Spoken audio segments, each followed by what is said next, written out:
A card fan is one of the most elegant flourishes that a magician can perform. Simply taking a pack of cards, gliding his hands over the top and creating a very beautiful shape. If you've ever wanted to learn how this is done, then keep watching.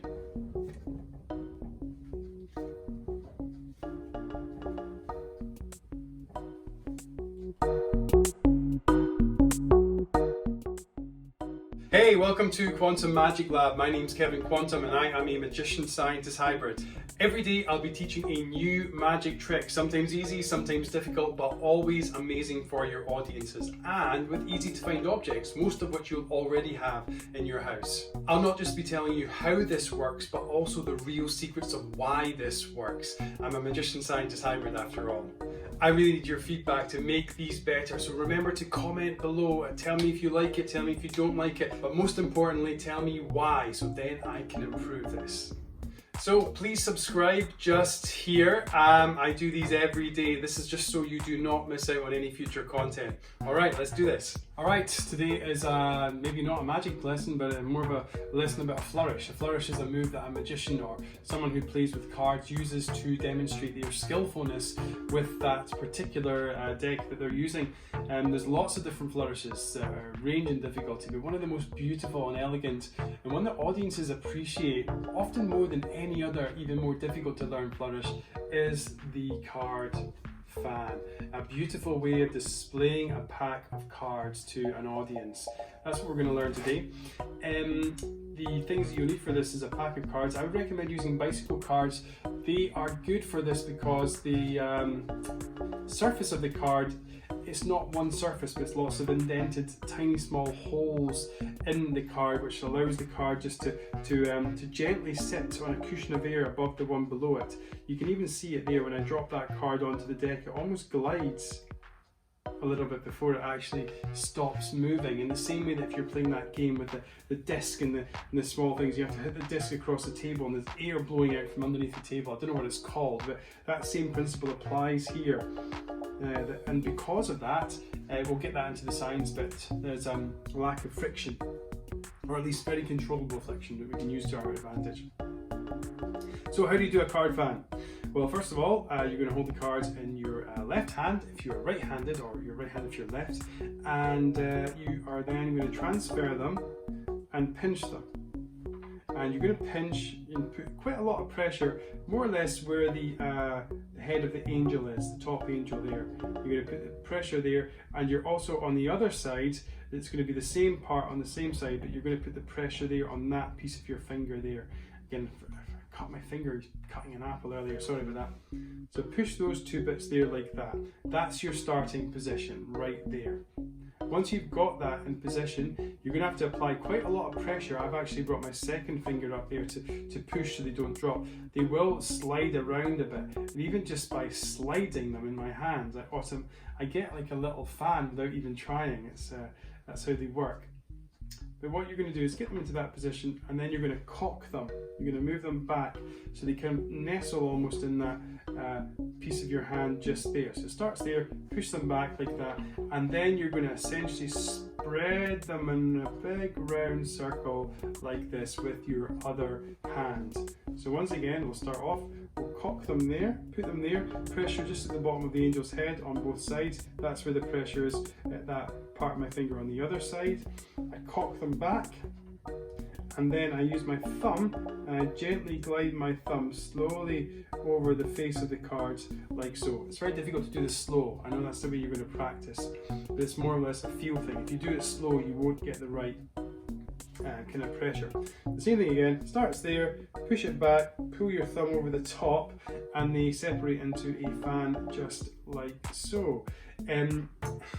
You'll have to do this 100 times before you get anything that starts to resemble a cool fan, but it does work both ways as well.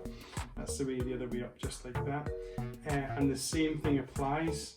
They start off there, I cock them back, and in that same motion I then start to glide my thumb over the top of the cards. And that last bit, glide, in the last section, probably when it gets to about, I don't know, 3 o'clock, that's 12 o'clock, that's 9 o'clock, 3 o'clock there, that's when my thumb then moves just to the top card and just pushes that top card round like that. It doesn't even go for the edges anymore. It's a great thing to do with a pack of cards. You can force it as well if you've got a pack of cards that aren't playing ball by almost springing them as you're moving them around. They call that a pressure fan. I'm not great at those, but the idea is that you can take a pack of cards that hasn't got that finish that a bicycle deck has, and you can still push and create a fan like that with the cards. And all I'm doing there, we'll probably talk about this in a later episode, a card spring where the cards jump from one hand to another. We'll talk you through that one. So again, this is one that you'll probably have to hit pause and rewind and watch my hands as I do the action over and over again. Start there, cock, and then pull forward like that. You're going to get clumps. You're going to realize, oh, another thing I've not discussed is the pressure. The pressure here between your finger and your first finger here, that will change ever so slightly. I'm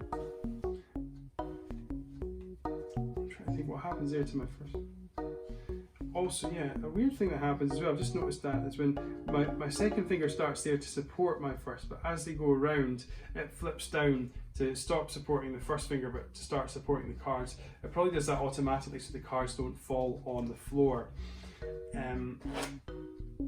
So I do that every now and again just to straighten the cards out so they become straight again, because sometimes when you do a fan over and over again, it bends the cards ever so slightly. So sometimes if your cards are sticking, what you can do is give your cards a quick shuffle, and that should, if any of the cards have got any grease or dirt in between them, they might stick together. That should hopefully dislodge it, make it a bit easier, and you can try again. This always works best with a new pack of cards. If you've got an older deck, they may just stick anyway, so it will be more difficult for you to do them. But do give that a shot. It's really beautiful, and it's definitely one that's worth learning because it just looks stunning. I alluded to this earlier, but the science behind this one is all about friction. Friction is the, I guess, the force that happens when any two surfaces get near to each other and there's motion. Different surfaces have different levels of friction. You can have earthquakes that are created by the Earth's crust moving in a sudden way, and that friction will cause an earthquake that will resonate around the globe, or certainly around where that area of the earthquake's happening. On a much smaller scale, if you are out on a frosty day and you see a puddle that's frozen over, you will slide over it. There'll be very little friction there because the surfaces don't interact in the same way they normally would when the puddle's water. You're actually standing with a shoe on concrete.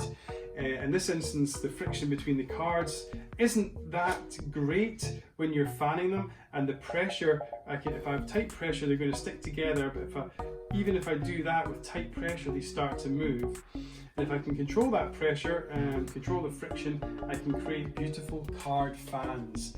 This will be harder to do as well, I guess, if you've got smaller fans.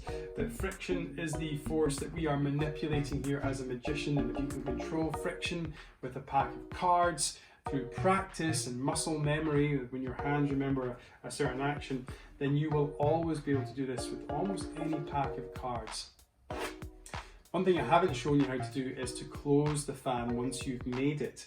So after you've opened your fan up like this, you can keeping the pressure, you just bring your first finger up and then slowly just run your fingers over the cards like they're running around it in a circle. Let me show you that again. So you've mastered the fan, then you bring your first finger up, the pressure slips to your second finger, and you start to push and pull and run the fingers round like that. From a different angle, it can almost look like you're mysteriously closing the cards up. So if you added a bit of acting, it does look quite cool. Again, I'll just show you that a few times so you can see what's going on there. The thumb doesn't really move, but my fingers are doing a little kind of running action underneath the cards. This is one probably you'll be able to learn a bit easier just by watching. It's very hard for me to describe exactly what I'm doing. The pressure on my thumb stays about the same. What will probably happen is that your cards are going to fall onto the floor a lot as you do this, as you transfer your first finger and your second finger and your third finger around. 52 card pickup is what we magicians call it. I'm sure you probably call it something similar. just get used to picking cards up off the floor. That's just one of the things that happens when you start learning magic. So get used to it. That's the card fan. That's how to close the fan. Practice it. Once you've got it, you would do it whenever you have a pack of cards in your hands. It's such a cool flourish. Hey, thank you so much for joining me for Quantum Magic Lab. Again, I really do appreciate it. A new magic lesson out every single day. For tomorrow's lesson, all you will need is a piece of card. I've just cut the back of a piece of packaging off of a shirt that I bought recently. I love my new shirts. Or you can use a cornflakes box or whatever you want. Piece of card, pencil, pair of scissors. That's all you will need. Remember to subscribe down below, and also Facebook, Twitter, Instagram @KevinQuantum is my handle. I release other live magic videos on those channels, and also sometimes put funny tweets and quotes out. Have an amazing day. I'll see you tomorrow for the next episode of Quantum Magic Lab. Take it easy. Bye bye.